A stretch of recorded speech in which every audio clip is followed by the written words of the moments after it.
Hello and welcome to our conversation. My name is Katerina Stojkova. I call myself a poet, teacher, and an editor. With me is Marianne Peel, poet, teacher, and a world traveler. I met Marianne in a virtual class in 2020, and since then I see her everywhere, and I feel very lucky because she's truly wonderful, and I enjoy very much spending time with her. And I wanted to ask her a few questions because she has a new book. So, hi, Marianne, and welcome. Hi, thank you for having me, Katerina. Appreciate it very much. It's good to see you. Good to see you. And I thought that we can start this conversation with you telling us about your book. That is your first, but not the last, I'm sure. Yeah, I hope. Yeah.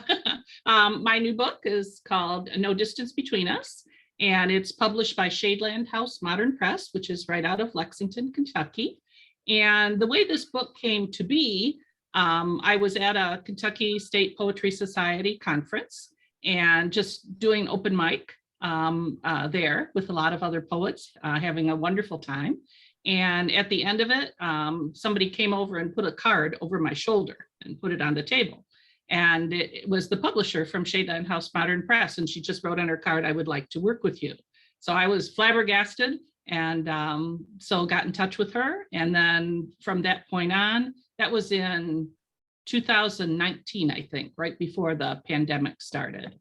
And so then I started working with her. She had some things happen while the pandemic happened. And also she had lost her brother, which was very emotionally paralyzing for her. So it slowed down the press for a while.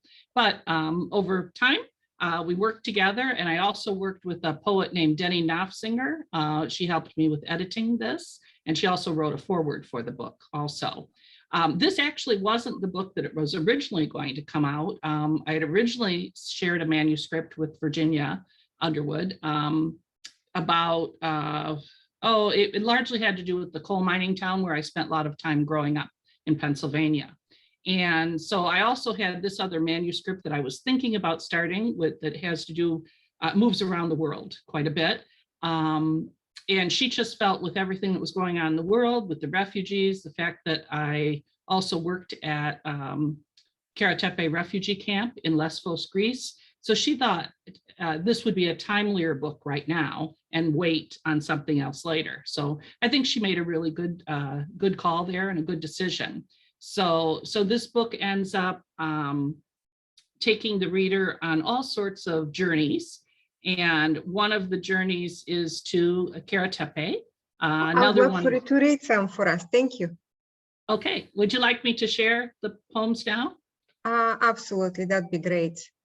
Okay. Okay. So I'll start with one from Lesvos, which is where I worked at Karatepe refugee camp. And I'll share this first one. This is the opening poem in the book.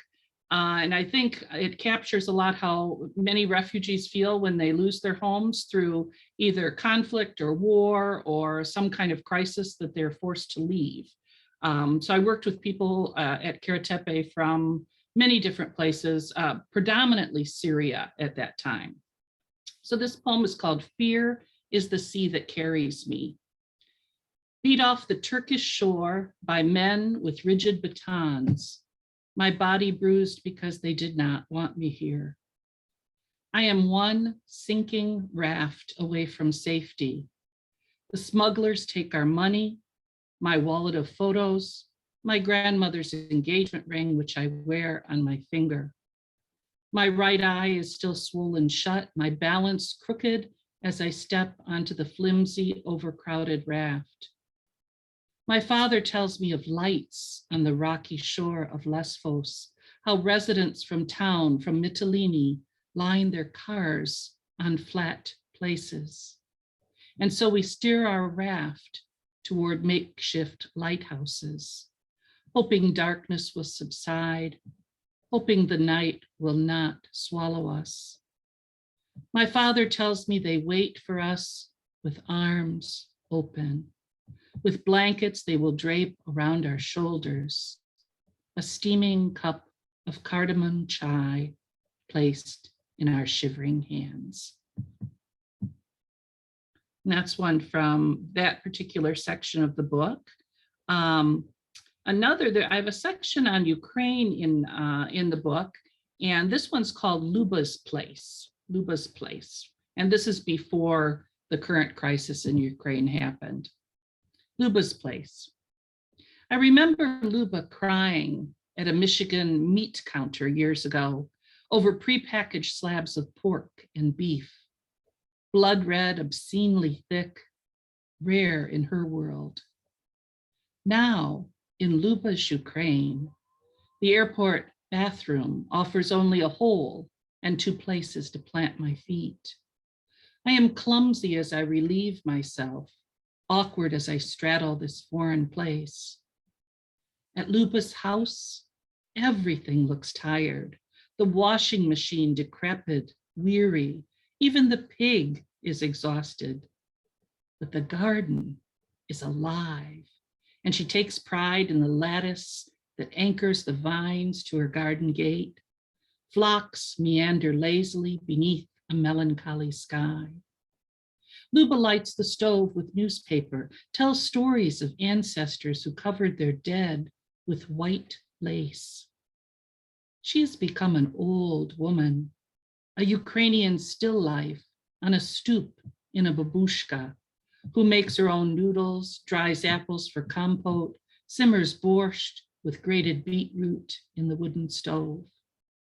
The knit slippers by her door could fit my feet, but my calves are weak next to Luba's, my hands shamefully smooth. I just want a cup of tea, but the black night is soot thick. I'd have to go to the woodpile, drag water from the well, and then heat it. And I just can't. Tea is a luxury in this place. That evening, Luba kills a chicken for me. I do not hear the bird howl as she breaks its neck. Luba's movements are quick. Later that night, there's a wedding in town and singing past 4 a.m. A tenor begins. Soon 8-part harmonies bellow into the night. Lying in the dark, I hear their song. Luba's chicken fills my satisfied stomach. I no longer want for tea. Another section in the book is on Nepal, where I spent about 5 weeks on a Fulbright grant learning about Nepal. And I ended up doing a whole set of international lesson plans that other teachers could use to teach about a country that's understudied in schools. So let's see which one. Let's read. Well, I'll read this one called Ashes because it ties in with some of the fires that were in California recently. Ashes. This afternoon, my friend wanders out to her California garden to gather abundance, to reap the harvest of her labors. Wildfires blot out the sun on her slope of land. Shriveled vines laden with soot, she returns to her barren kitchen with empty hands. Her face is covered with ash. And this afternoon, an ancient redwood burns near Big Basin, 1,800 years of growing, 50 feet in circumference, so many acres burned to ash. Nothing has escaped. Tree roots suddenly mute, flaws claw their way to dizzying limbs. At 3 a.m., a biologist cannot sleep, fire-induced insomnia. He watches the live webcam of a California condor nest, a 5-month-old chick still unable to fly, swallowed by flame. The camera, a blessing and a curse. Once in 2008, a condor chick found sanctuary nesting in the tall redwoods. Far above the flames, survived the fire. Emerged covered with soot and ash, the biologist named her Phoenix. Burn scars remain on the redwoods that saved her. And this afternoon, Nepalese boys climb the sunrise mountains of Pokhara with boulders strapped to their backs. These young boys long to be British Gurkha soldiers, to bring honor to their families, to be paid more than a living wage. Better to die than be a coward, their motto. Hopefuls run uphill, hauling wicker hod baskets on their backs, 70 pounds of weight on their bones. Proof they are fierce, tough, masculine. If chosen, they carry the kukri into battle. Traditional curved blade, 18 inches long. If the knife fails to draw blood in battle, they must cut themselves, blood bond, feeding a hungry weapon. And these same young men haul buckets of soap every evening to the river. They hawk van washing talents at the base of the mountain. 2 buckets, 4 hands, slather a muddy vehicle into shine. Rupees heavy in their pockets. The water is filled with remnants from the temple. Cremation ceremonies sing at the top of the Annapurna Range. Ashes furl into the wind. Sparks of life now burn to black, find their way to the water, blend with soap suds in the pails. Wash rags, heavy, soaked with the charred remains of ancient ancestors. That's from the Nepal section. China, I taught for 3 summers in China and worked with teachers, teaching teachers. And we were teaching, we were sent over there with a combined effort between Oakland University in Michigan in the United States and Guizhou province, which is the poorest province in China. And so the Ministry of Education worked with us and wanted us to teach the teachers ways to get the kids out of their seats and doing things much more dynamic, interactive, and creative. They're used to a lecture for several weeks, model, and then a test. So, so I was there for 3 different summers. And let's see, I'll read, let's do Seeking Sanctuary in Guiyang, China. This counts for the first day I arrived in China. In your country, my key does not fit the lock. No amount of twisting and turning will turn it over. An old man offers cooking oil to unhinge the lock, to help me enter an old Peace Corps apartment. He pours oil in the keyhole, slowly greases the inner workings. He holds my hand, guides the key through a sea of oil until the door clicks open. Maps are everywhere, floor to ceiling, studded with multicolored pushpins, marking places others have lived. The walls are speckled with small black dots. The wallpaper appears to float.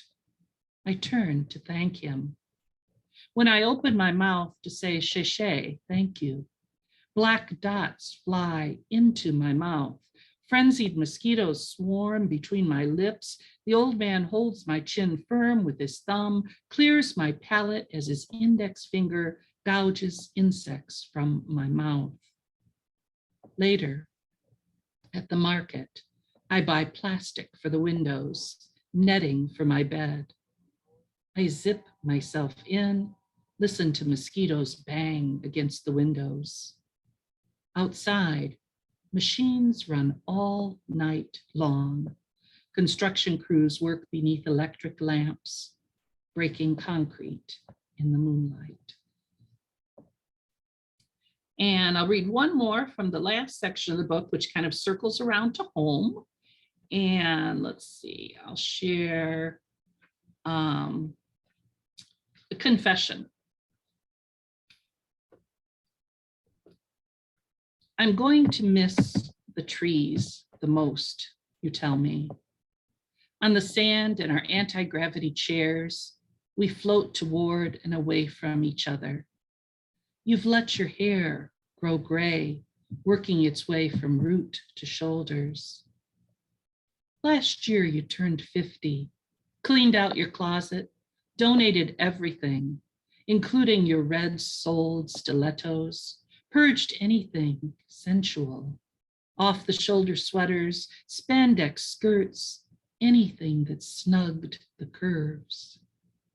You have runner's legs, marathons, stamina for the distance, but still envy the muscles in my calves, dancer's legs. I tell you, I once performed 42 releves on point shoes, won the competition at the studio. Nothing is as it seems beneath the tulle and the sequined bodice.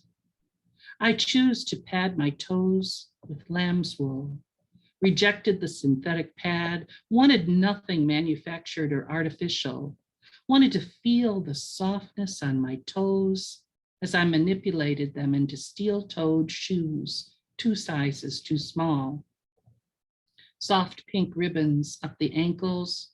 After the bar work, after the floor work, after 42 releves, the lamb's wool was crusted with blood.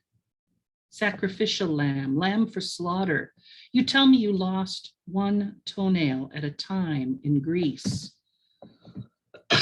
running the same marathon path naked boys ran generations ago.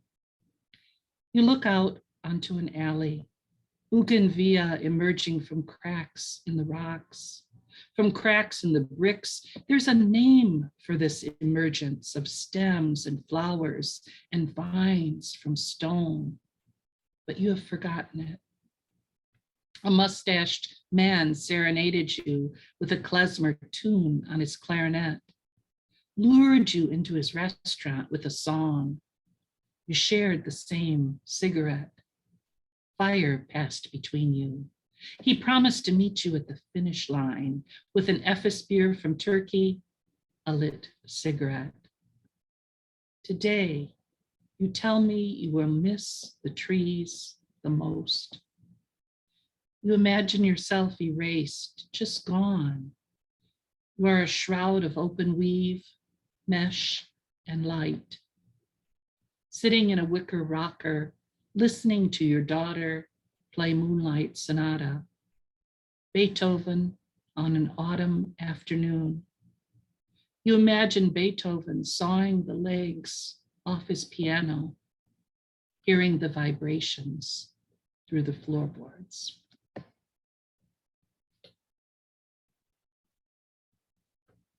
That's from the last section in the book.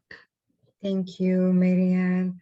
Mm-hmm. These are fantastic, as you know that I love these poems. And I'm also so glad that Virginia suggested that you focus this book on travel, because travel is so important. Here's the question: how did that change you? How did traveling change you? Because I'm not asking if it changed you, because I know it's inevitable. And someone who has traveled as much as you have, I want to hear. It changed a lot of things. It changed my perspective on me moving about in the world, and how I'm related and connected. I feel, as after I've traveled so much, I feel connected to so many parts of the world.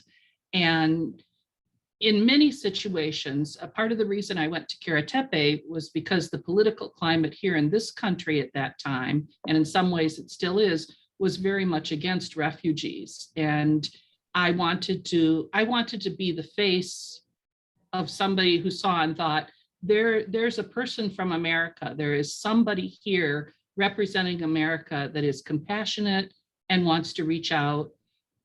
So that largely happened every time. I worked at a blind school in Nepal. In many ways, and in China where I was, many people hadn't ever seen somebody from the West at all. Many of them, when I was walking down the street, they'd come by and they want to touch my hair because it's lighter colored. And so in many instances, I was the only person they'd ever seen up to that point from the West. And so I took that responsibility very seriously. And I when I travel, I don't just go, spend a day in this town and go to another town. I spend 4, 5, 6 weeks in one place. And I think that's so important. I get to know the guy that runs the noodle shop down the street, and I go there for lunch every day, and we develop a relationship. That happened everywhere that I was, including at Karatepe refugee camp. And so I'm still in touch with a lot of the people from my experiences in China and Nepal and Karatepe. And it's wonderful to see them being placed in new homes and seeing how they're adjusting to that and how connected I feel. When I was in Nepal, probably a good example would be when I was in Nepal working at the blind school. I didn't think I would see this young man that I worked with. He was a musician, and he was almost completely blind, but he was kind of shepherding other young people into the world of blindness. He could still see some shadows. A very good musician. Many of the people at the blind school for Nepal were good musicians. And so he was the conductor. And I got to see him perform and work with these other students. We said goodbye, which was very, very difficult, thinking we'll never see each other again. A few days later, there was a holiday Tihar festival celebrating siblings, and his little orchestra that he had, which was composed of maybe about 8 people, and he was conducting, showed up at the house I was staying at. And so as he was playing and he got them going and they were playing just fine, I asked him to dance. And, he said, no, I am blind. I cannot dance. And he just had never danced. I said, come, yes, you can dance. I said, just follow me. And so we danced, and it was music he was familiar with because his little orchestra was playing it. And when we were done, he said, I will never forget this moment. There is no distance between us, just love. Mm-hmm. And that's where the title of the book comes from, No Distance Between Us. And so I feel that way with many of the people I met as I went back to China to teach other summers. Some of the students that I had the first summer and the second time I was there came to visit. And it was such an honor. They took such a long time to get there and shared so many things. We caught up on our lives, and we're connected. We're connected. And I have a firm belief that we're all connected anyway. That's where I start from. And the travel just reinforced that and made that very real for me. And when you pack to go and stay someplace 5-6 weeks or more, do you take anything from home, anything to remind you of home? I am sorry if that's too personal of a question, because I know what I do when I pack. And I was wondering if you want to share something. Sure. I travel with a little, after I'd been to Nepal, she was a refugee from Tibet. I bought a little, it's like a little candle holder, and it opens up into a lotus, and it's small, it's about this big. So I can pack that in my suitcase as a reminder of that connection. But this is kind of a silly thing, but one of the people I dedicated this book to is Sally McClintock, who she was in charge and had created an international organization called Lattice for teachers. And we had meetings once a month for years when I was teaching. And she took a group of students to China before people were taking people to China. She was way ahead of her time. And I remember talking to her the first time I went overseas to Nepal, and I said, what should I take with me? That exact question. She says, take something very familiar to you, because as much as you might love the food there and the atmosphere, you will miss home. You will be homesick. So she told me to take a small jar of peanut butter, which is very American. And it has, for most Americans, has a good memory. Comfort food. It's comfort food and doesn't need to be refrigerated. So I took a little jar of peanut butter, and when I was homesick, I had a little teaspoon of peanut butter. It's a silly little thing, but it was a connection to home. And I also took pictures of my daughters with me. So, I had all those things. Those were reminders of home. And I'd take scarves too. And the room I would stay in, because it tended to be, except for the Peace Corps apartment, everywhere else was very plain, undecorated. So I'd take a lot of scarves, which are very light and easy to pack, and I would decorate the room with scarves. And that would remind me of home too. One of the things that I really love about your poetry is that I can imagine everything, and even without seeing pictures, my imagination builds those, those rooms, these bugs on the wall, and the horror that follows it. But I also love the way that you describe things. Just now I was able to see your rooms with the scarves and the pictures of your daughters and the lotus flower in the peanut butter. I'm so glad to know that that detail.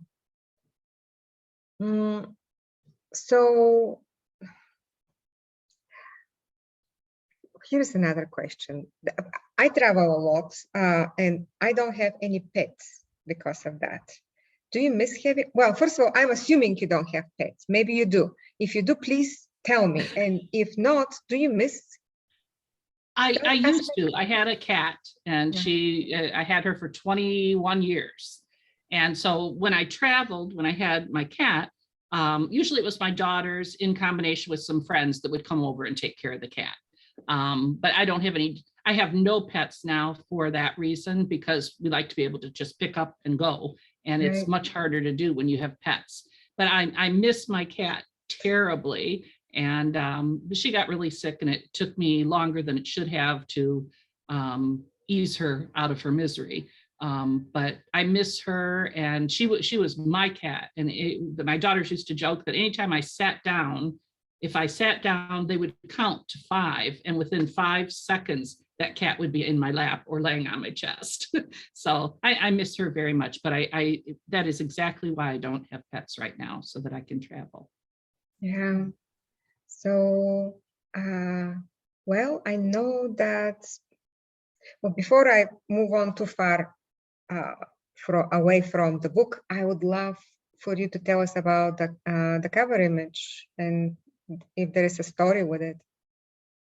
The cover image, Virginia, the publisher, she combined, there was one artist that did this part down here, and that's from a painting. And then the background, which is with stars and the night sky, was from a different image, I believe from a photograph. So she merged those two. And over the course of working on the book, it went through several revisions, and she always sent me, here's what we have so far. How do you like this? And I had originally thought that I would be able to use one of my daughter's paintings for a cover, but I learned a lot about a lot of times what we as writers think would make a good cover doesn't necessarily make a good cover. I did get to use one of my daughter's works, my oldest daughter. This is in the front piece. This is a painting that my oldest daughter did of my 2 younger daughters. And this was originally in oil, and it's very vibrant with lots of oranges and reds and burnt sort of apricot sort of colors. But it's in gray tones here. And for one of my dreams, thinking sort of naively about publishing a book, was to have artwork from all 4 of my daughters in there. 3 out of the 4 of them are really good visual artists. And my daughter, Annalise, who's autistic, she doesn't think she can draw, but I have drawings of hers before she knew she couldn't draw. Right. So I do have some paintings, and I'm hoping that next book that I do, that I'll be able to include more of their work, because it's one of my daughters, Allegra. She's at school at University of Michigan. She's an art major and an education major, and she and I have had her artwork and my poetry in the same journal one time. So that was really nice, and we're hoping Very to do special. more of that. Yeah. And I know that you have a lot of other talents besides writing and teaching, which I think is a talent also. Well, you also sing, and you also play the flutes. I don't know if you have your flute handy, if you would treat us to a little performance. I can. I have it handy. I have this one handy. I have several flutes, probably about a dozen or so different kinds of flutes. I do play a traditional flute, this way, a solid silver flute. But this is a Native American flute, and I got this as a gift this past year. It's made out of cedar wood, and part of the reason I got it is because a couple years ago, right before the pandemic hit, I was at the Palm Beach Poetry Festival down in Florida, and I got to hear Joy Harjo, the poet laureate for the country, give a reading. And she read, and she played her Native American flute. She also played jazz saxophone, which I also play saxophone, but I haven't played since college. I haven't played saxophone since college. But so part of the reason I got the Native American flute is because after hearing Joy Harjo play it, I just thought, well, I need to get one of those. And so, yeah, I could just play a little bit for you here.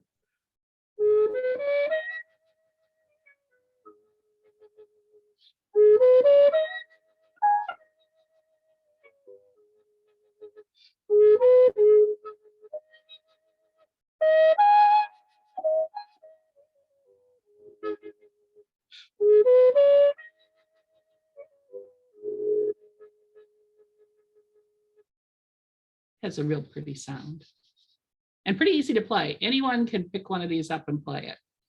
That's brilliant. Thank you, Marianne. And can you show us, does it have like a little bird on top? Yeah, eagle on top, lovely. and there's a feather and some beads with turquoise bead.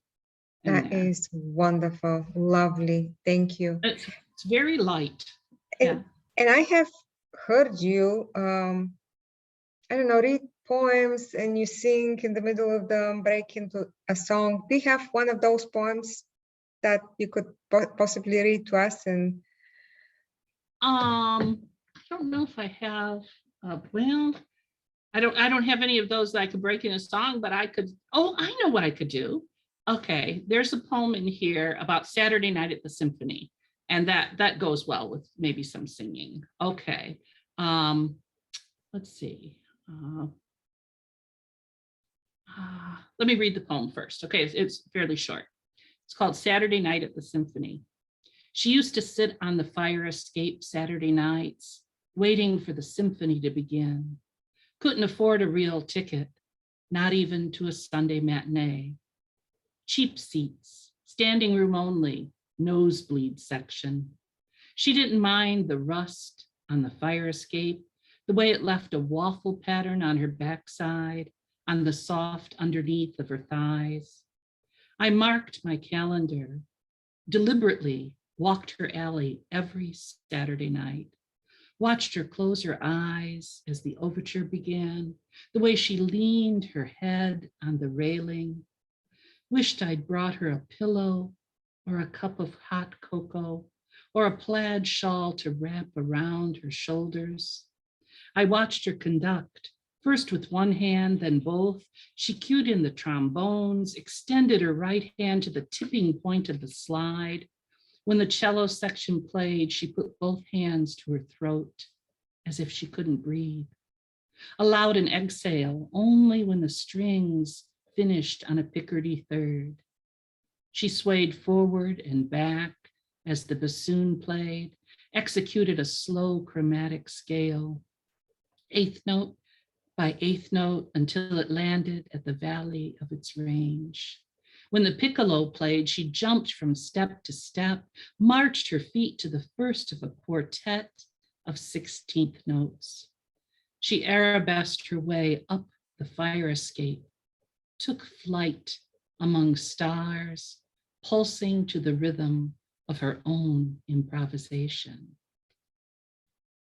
Oh, it's only a paper moon sailing over a cardboard sea, but it wouldn't be make-believe if you believed in me.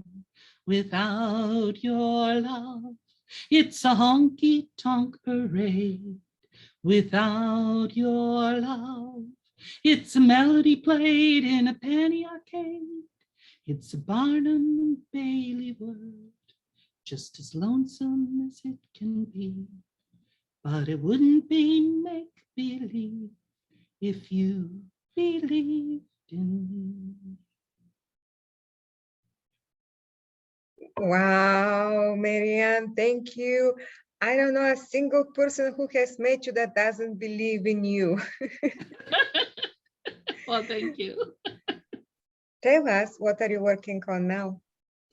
Well, now I'm taking a class, as you know, through the Carnegie Center and working with a wonderful group of poets. And we meet large group, small group. And the piece I'm working on right now is, it sort of goes back to my Pennsylvania roots in that coal mining town, but the tentative title for it is Soon Mama Soon. And it's 5 generations of the feminine divine. So I'm writing about my grandmother and my mother and myself in relation to all these people, and my daughters and my granddaughter. And then there's a last section that kind of brings it home again. So that's what I'm working on. And they're poems about all those important people in my life. And how does that feel? That sounds pretty emotional to me, writing about all these people who have been significant in your life, whether they have been, constant presence or a mythical presence. Well, I even went to a psychic, and she told me that right beside me all the time is my grandmother. She is there with me all the time, watching, protecting me, kind of like a guardian angel. Wow. So yeah, the poems in lots of ways were, some of the poems were very difficult to write, and some poems are difficult to go back to and read and edit and revise and work with them again. But I think